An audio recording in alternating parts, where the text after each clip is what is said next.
The air was heavy that evening in Montgomery, Alabama, the kind of oppressive, humid weight that clung to the skin and made every breath feel thick.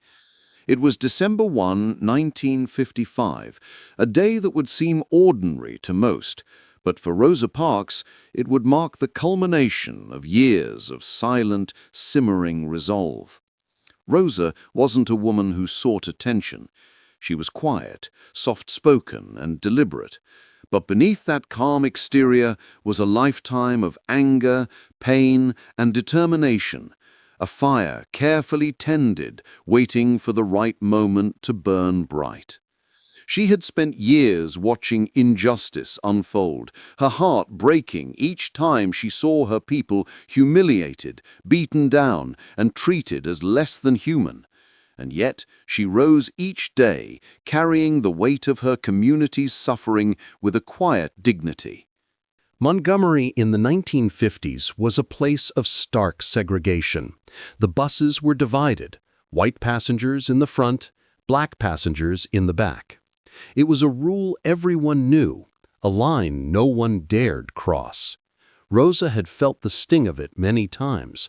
She remembered one evening when the bus driver, James Blake, had forced her off the bus for refusing to re-enter through the back door after paying her fare.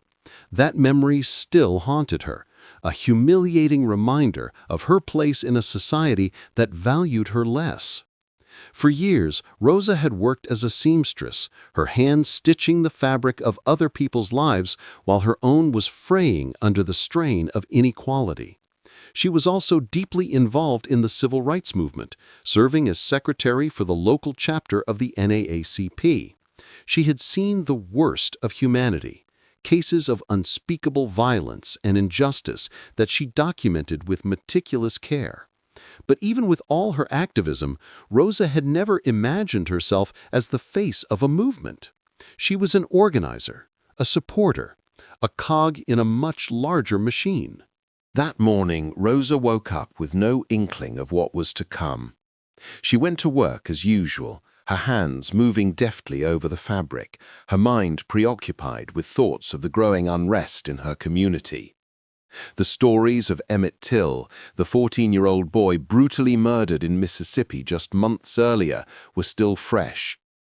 The image of his mutilated body stayed with her, a haunting symbol of the violence Black Americans faced simply for existing. As evening fell, Rosa boarded the Cleveland Avenue bus, tired from a long day of work. She took a seat in the middle section, designated as a neutral zone. Black passengers could sit there, but only if no white passengers were standing. She placed her bag on her lap, her fingers tracing the worn leather strap as the bus lurched forward. The familiar sounds of the engine and the murmurs of passengers filled the air, a backdrop to the tension that always seemed to linger just beneath the surface. The bus made its usual stops, picking up more passengers. Soon, the white section at the front was full, and a few white men stood in the aisle. The driver, James Blake, the same man who had humiliated Rosa years earlier, called out over his shoulder, "Y'all better make it light on yourselves and move." The words were sharp, cutting through the air like a knife. Rosa glanced around. The other black passengers in her row shifted nervously. They knew the drill. Stand up, move to the back, make room for the white passengers. It was a ritual of submission, a daily humiliation they had learned to endure. But this time, Rosa didn't move. Her heart pounded in her chest, the sound roaring in her ears. She felt the weight of every injustice she had ever witnessed pressing down on her. The fear was there, sharp and insistent, but so was something else, something stronger. A voice deep within her whispered, "Enough." Blake turned to face her, his eyes narrowing. "Are you going to stand up?" Rosa's voice was steady, though her hands trembled slightly as she gripped her bag. "No."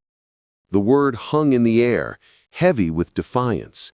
It wasn't loud or dramatic, but it carried the weight of centuries.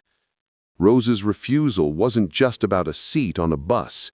It was a declaration of her humanity, a refusal to be complicit in her own oppression.